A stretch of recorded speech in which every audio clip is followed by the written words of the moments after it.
Good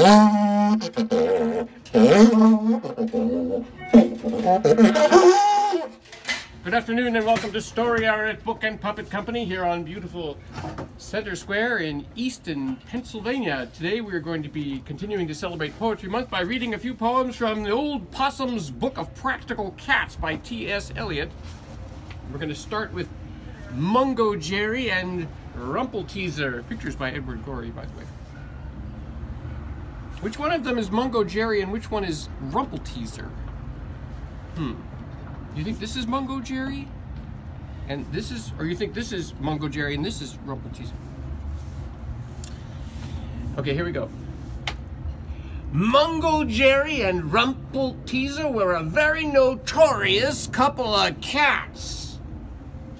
As knockabout clowns, quick change comedians, tightrope walkers, and acrobats.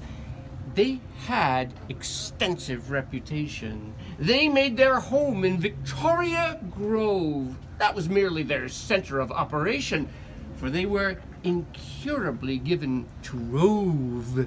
They were very well known in Cornwall Gardens, in Launceston Place, and in Kensington Square. They had really a little more reputation than a couple of cats can very well bear. If the area window was found ajar, and the basement looked like a field of war, if a tile or two came loose on the roof, which presently ceased to be waterproof, if the drawers were pulled out from the bedroom chests, and you couldn't find one of your winter vests, or after supper, one of the girls suddenly missed her Woolworth pearls, then the family would say, "It's that horrible cat. It was Mungo Jerry or Rumpelteazer." And most of the time, they left it at that. Mungo Jerry and Rumpelteazer had a very unusual gift of the gab. They were highly efficient cat burglars as well, and remarkably smart at a smash and grab.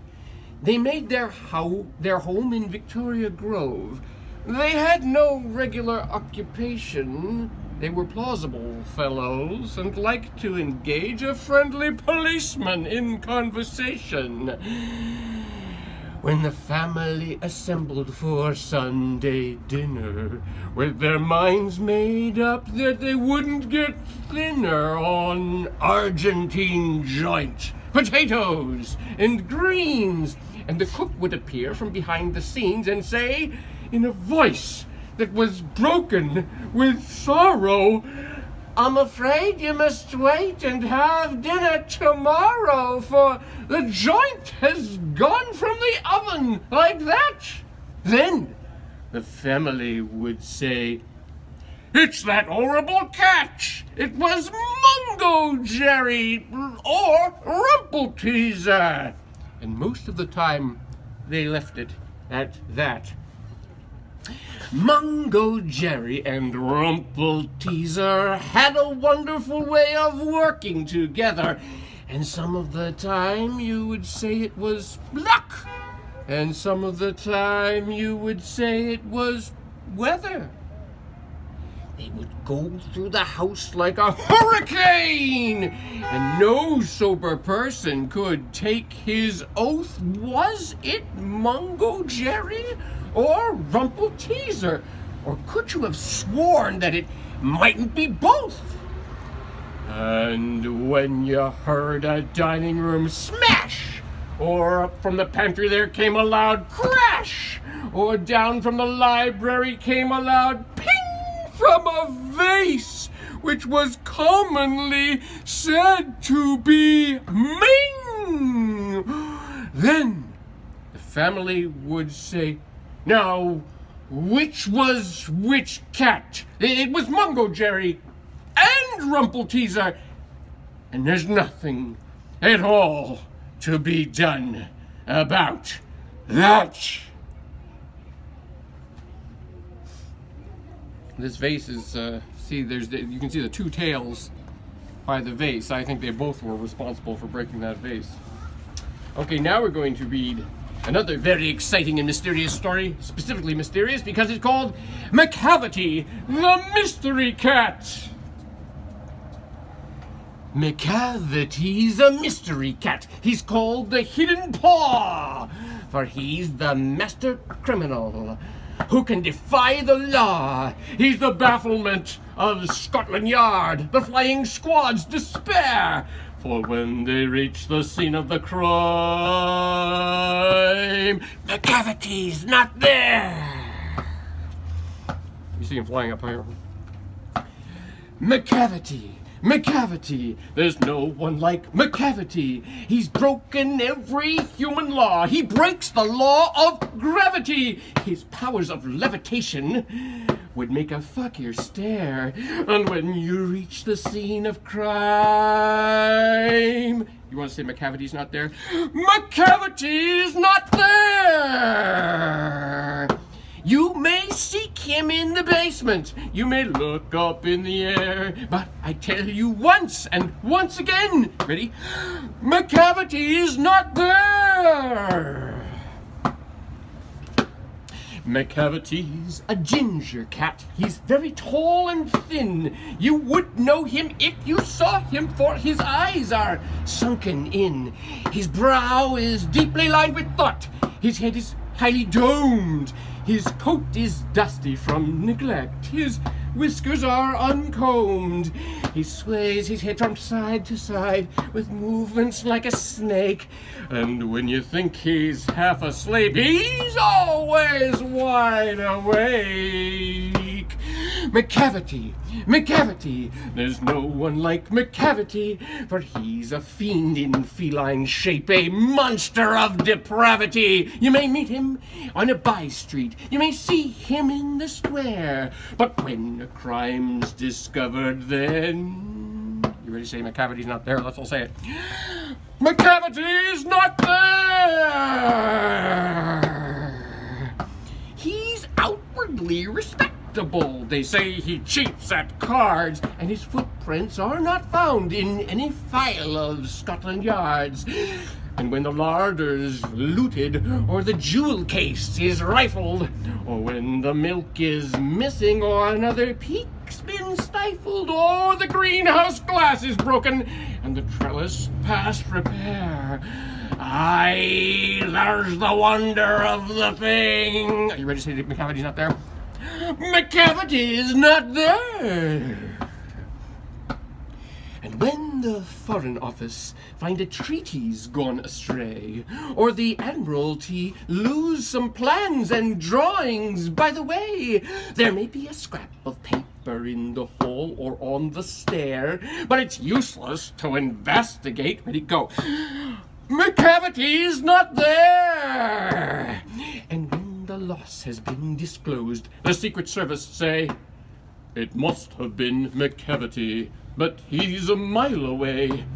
You'll be sure to find him resting, or a licking of his thumbs, or engaged in doing complicated long division sums. McCavity, there's no one like McCavity. There never was a cat of such deceitfulness and suavity. He always has an alibi, and one or two to spare, and whatever time the deed took place. Okay, let's say McCavity wasn't there. Ready? Go. McCavity wasn't there! And they say that all the cats whose wicked deeds are widely known, I might mention Mungo Jerry, I might mention Grizzlebone, are nothing more than agents for the cat who all the time just controls their operations. The Napoleon of crime!